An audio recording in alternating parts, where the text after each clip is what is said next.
یہ آپ دونوں حضرات کو مجھ سے زیادہ بہتر جانتے ہیں. ان کو اکثر جو چیزیں ہیں وہ غلط موقع پہ یاد آتی ہیں، اور جب یاد آتی ہیں تو وہ اس وقت نہ اپنی پارٹی پالیسیز دیکھتے ہیں اور نہ کسی اور چیز کو دیکھتے ہیں. لطیف کھوسا صاحب کا دیکھیے، بڑا انہوں نے لمبا عرصہ بی بی شہید کے کیسز یہ لڑتے رہے. اس کے بعد آصف زرداری صاحب کے کیسز میں بھی پیش ہوتے رہے. لیکن پھر درمیان میں، یعنی ایک پارٹی آپ کو کیا آپ کی ریکگنیشن میں آپ کو گورنر بنا دیا، اس کے علاوہ ہر امپورٹنٹ ڈیسیشن میں آپ شریک ہیں. چودھری اعتزاز احسن صاحب کی اگر ہم ہسٹری کو دیکھیں، ٹھیک ہے، ہو سکتا ہے ان کا پرنسپل سٹینڈ ہو، لیکن بہرحال مجھے تو کم از کم زندگی میں نہیں لگا. 77 میں جب بھٹو صاحب پہ مشکل وقت آیا تھا تو چودھری صاحب سیکرٹری جنرل تھے پاکستان پیپلز پارٹی لاہور کے، اور سب سے اور پروونشل منسٹر بھی تھے، اور سب سے پہلے پارٹی چھوڑ کے جانے والوں میں سے چودھری اعتزاز احسن صاحب شامل تھے. اس کے بعد میرا خیال ہے وسیع القلبی تھی محترمہ بے نظیر بھٹو کی کہ واپس آئے، 88 کا الیکشن لڑا، پھر انہیں جب بنایا، سب کو ہسٹری یاد ہے، انٹیریئر منسٹر. پھر یہی میاں نواز شریف کا کیس انہوں نے لڑنا تھا مشرف دور میں، تو بی بی نے اجازت دی، جی لڑیے، for the sake of democracy آپ لڑیے کیس ان کا.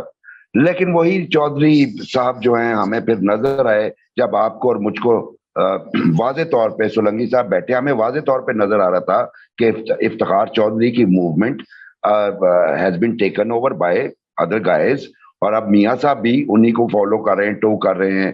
وہ جب جیپ نکلی تو چودھری اعتزاز احسن صاحب اس جیپ میں بیٹھے ہوئے تھے، اپنی ہی پارٹی کے خلاف وہ جا رہے تھے ان دنوں میں. تو یہ بنیادی طور پہ گیم آف انٹرسٹ ہے.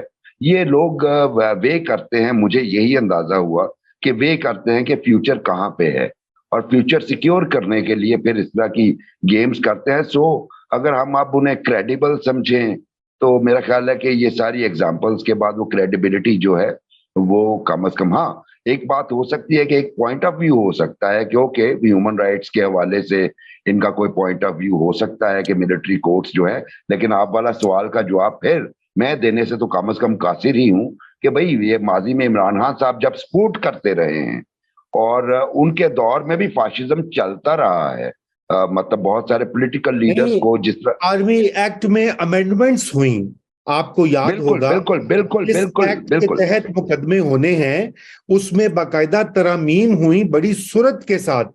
جس وقت فیض یاب ہو رہے تھے وہ جی جی بالکل. پارٹی اور اور پارلیمنٹ جی اور بہت سارے واقعات اس طرح ہوئے جو بہت بڑا کوسچن مارک تھے ہیومن رائٹس کے اوپر.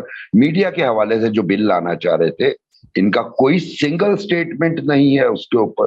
تو اس کا مطلب یہی ہے. اور میں آپ کو بڑے مزے کی بات بتاؤں، اب میں اس پہ میں نام نہیں لوں گا، لیکن دونوں میں سے کسی ایک سے ریلیٹڈ کرتے ہیں، خاتون ہے. میں پچھلے دنوں ایک بینک میں کھڑا ہوا تھا، وہاں پہ ایک محترمہ جو ہے وہ دوسری کے ساتھ گفتگو کر رہی تھی، اور وہ انگلش میں گفتگو کر رہی تھی زوم میں کہ یہ بینک والوں کو انگلش کہاں آتی ہوگی. اور پاس میں بیٹھا تھا تو وہ ایک خاتون کے آنکھوں میں تھوڑی سی شناسائی کی رمق بھی آئی، لیکن بہرحال انہوں نے اپنی گفتگو جاری رکھی. اور وہ جو بد دعائیں دے رہی تھی، اللہ انہیں برباد کرے اور یہ کرے. اور مطلب میں آئی واز شاکڈ کہ مطلب وہ کینٹ کا ایریا ہے جہاں پہ وہ بینک ہے، بینک کے اندر وہ کھڑے ہو کے وہ گفتگو کر رہی ہے. اور دونوں کا تعلق ماضی میں پیپلز پارٹی سے رہا ہے، اور دونوں جو ہیں ان میں سے ایک صاحب سے ریلیٹڈ ہے، کیونکہ اس وقت نام لینا غیر مناسب ہوگا. تو مجھے جو لگتا ہے وہ یہ لگتا ہے کہ ایک انہیں ویکیوم نظر آیا ہے پی ٹی آئی میں. اور چونکہ سینئر لیڈرز تو ہیں ہی، اچھے قانون دان بھی، کوئی شک نہیں ہے، سردار صاحب بھی اور اعتزاز صاحب بھی.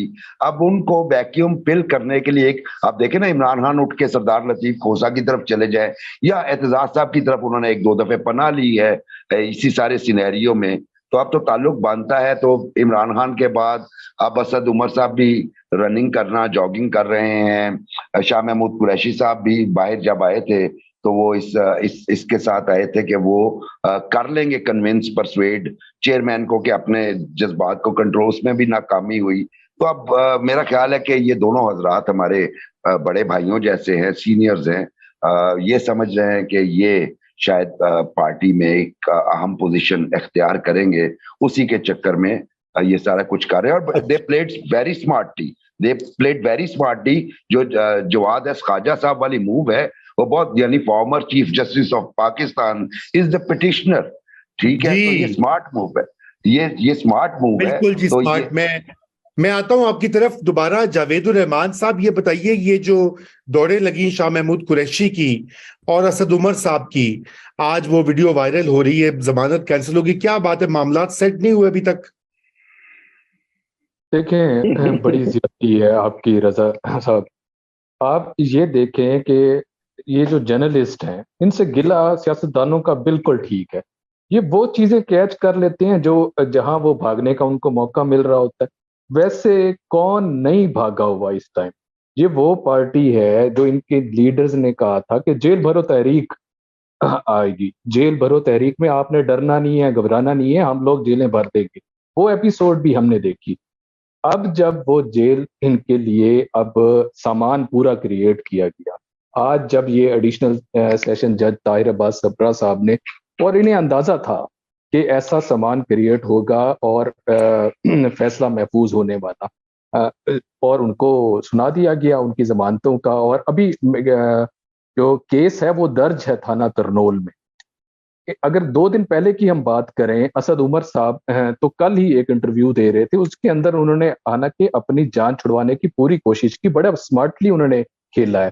انہوں نے اختلافی باتیں بھی کی ہیں کہ 9 مئی کی طرف حالات خود لے کے گئے ہیں, اس طرح کے میں نے ان کے ساتھ پارٹی کے ساتھ میں ان کو انٹروین کرتا تھا, میں ان کی پالیسی کے ساتھ نہیں چلتا تھا.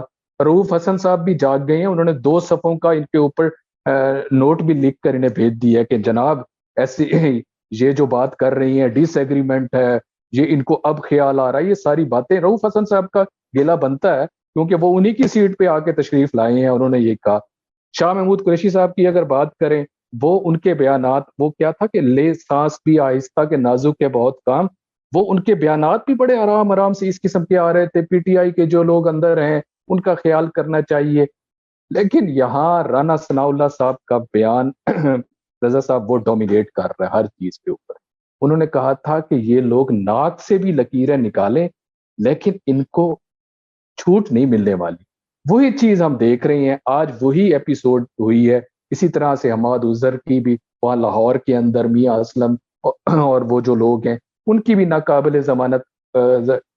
باقی جو لوگ بھاگے ہوئے ہیں اب وہ ان کا سننے میں آ رہا ہے کہ وہ بارڈر پار گئے ہوئے ہیں. وہاں کیمرے چونکہ جا نہیں سکتے رضا صاحب, نہیں تو جرنلسٹوں نے وہ بھی کیچ کر لینے تھے, وہ بھی بتا دینا تھا, وہ بھی کچھ سکرین پہ آپ چلا رہے ہوتے کہ یہ دیکھیں جی یہ لوگ بھاگے جا رہے ہیں. تو یہ اس قسم کا سینیریو اب بن چکا ہے. جی بالکل بالکل.